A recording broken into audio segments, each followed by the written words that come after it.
자, 그런데 이제 부동산 대책에 대한 민심이 이렇게 심상치가 않자 민주당은 국민의힘 장동혁 대표를 향해서 아파트 4채 보유한 부동산 싹쓸이 특별위원장이라며 공세를 펼치고 있는데요.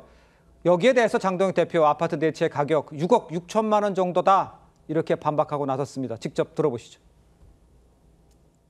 실수요가 있는 것이고 거주하는 것들이지만 지금 집 한 채 없는 국민들에게는 정치인으로서 아파트 4채를 보유하고 있다는 그것 자체가 마음이 무겁습니다. 저는 지금 구로동의 30평대 아파트에 살고 있습니다.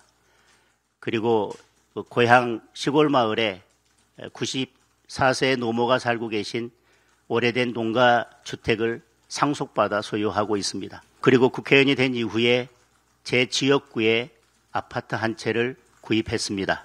그리고 의정 활동을 위해서 국회 앞에 오피스텔을 하나 구입했습니다. 제가 가지고 있는 민주당에서 그렇게 공격하는 싹쓸이 했다고 하는 주택 가액을 다 합치더라도 8억 5천 정도입니다. 모두 다 드리겠습니다.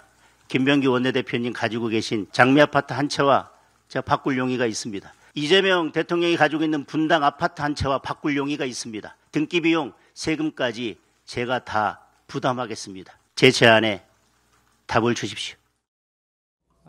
직접 들어보셨습니다만 아파트 4채 가격이 6억 6천 정도고 나머지 것을 다 합쳐도 8억 5천 정도는 안 된다는 이런 거잖아요. 그리고 맨 끝에 말에 이제 사람들이 바꿀래 바꾸자 이렇게 얘기하셨는데 조현삼 변호사께서는 어떻게 답변하시겠어요? 저렇게 공격했던 것이 저렇게 되치기 당하는 모습인 것 같아 보이는데. 지금 핵심적인 내용은 지금 제1야당 대표가 주택을 4채를 소유하고 있다는 거 아니겠습니까? 물론 6채긴 한데 그중에 4채에 대해서 본인이 실제로 소유하고 있다는 것이고 예. 실제 거주하는 그런 목적이라고 하는 것에 대해서 과연 타당한 해명인지를 살펴보는 것이 우선이 아닐까 싶습니다. 네. 지금 구로에 있는 아파트도 있고 여의도에 오피스텔이 있다. 그다음에 지역구 관리를 위해서 지역구에도 주택이 있다라는 그런 등의 해명이라고 할 것인데 예. 어떻게 실제 거주한다고 할 수가 있을까요?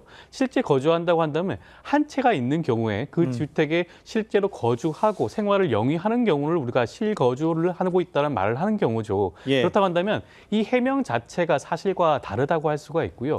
그리고 금액도 문제예요. 사실 제가 정확한 금액은 모르겠는데 예. 구로에 있는 아파트가 또 아파트를 포함했음에도 불구하고 4채의 가격이 6억 6천밖에 안 된다?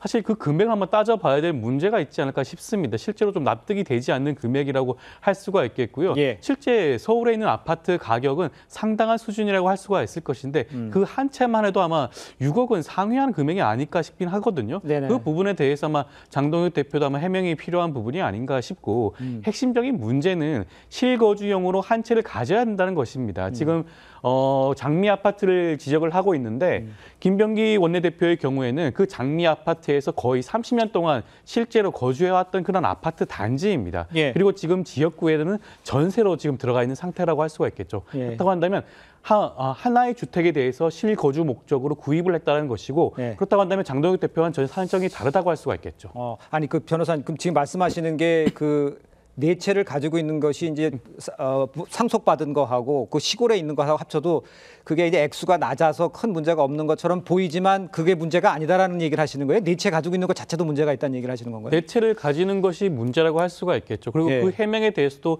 납득이 되지 않는 부분도 있다라는 말씀을 드리고 싶습니다. 우리 위원장님은 어떻게 보세요? 그래서 이제 우리가 서울 지역에 있는 정말 고가의 아파트하고 네. 지방하고는 또 상황이 전혀 다릅니다. 그렇습니다. 사실 지방 같은 경우는 지금 미분양이 지금 넘쳐나는 상황이거든요. 예. 그러니까 지금 특히 이제 우리가 주로 이제 뭐 고향에 집 한 채를 가지게 해달라 그것도 지금 다주택자로 하거든요. 그걸 좀 풀어달라고 많은 분들이 요구를 하고 있어요. 왜냐하면 지금 시골에 가면 빈집들이 너무나 많아요. 맞아요. 그래서 이제 뭐 예를 들어 저 같은 경우도 고향 같은 경우에 가서 집을 한 채 가지고 있으면 뭐 주말이라든지 아니면 뭐 다를 때 갈 수가 있는 거 아니겠습니까? 네. 다 아마 그런 로망들이 있을 거예요. 근데 그 집값이 그렇게 비싸지가 않습니다. 저는 그래서 이 다주택도 사실은 이제 어떤 정말 이 수도권에 정말 감 나가는 데 다주택들은 문제가 되겠지만 그러나 자기 고향이라든지 이런 데에 가지고 있는 다주택 이 문제는 예. 사실상 이걸 좀 풀어줘야지 지방에 이게 미분양 문제도 좀 해결이 돼요. 맞아요. 그러니까 이게 단순한 한 기준으로 집 많이 있기 때문에 문제다. 저는 이것이 아니라 실제 문제는 그 이찬진 지금 금감 원장처럼 예. 강남 지역의 앞뒤로 그냥 아파트 2채씩 가지고 있는 것들 그리고 그걸 자녀한테 정리해 준다는 거 이런 것들 문제지 저런 문제로 좀 저는 희석하는 것은 조금 차별해야 되지 않을까 하는 생각이 듭니다. 알겠습니다. 그러니까 지방의 미분양 문제도 많기 때문에 이 지방에 있는 아파트를 구매하는 것은 이제 그 정부에서도 지금 그 얘기는 지방에서 있는 것도 구매할 수 있게 뭐 그렇게 열라고 생각하는 거 있는 건 아닌가요? 정책을? 그러니까 지금 장동혁 대표가 가지고 있는 이 주택 소유 방식이 있잖아요. 형식 자체만을 보면 네네. 지극히 정상입니다. 네. 그리고 그 소위 말하는 부동산 투자를 잘하시는 분들의 입장에 봤을 때는 장동혁 대표는 부동산 투자를 정말 못하신 거예요. 아. 소위 똘똘한 한 채를 구입하지 못하시고 그냥 다 그러니까 넓히기만 하셨거든요. 근데 네네.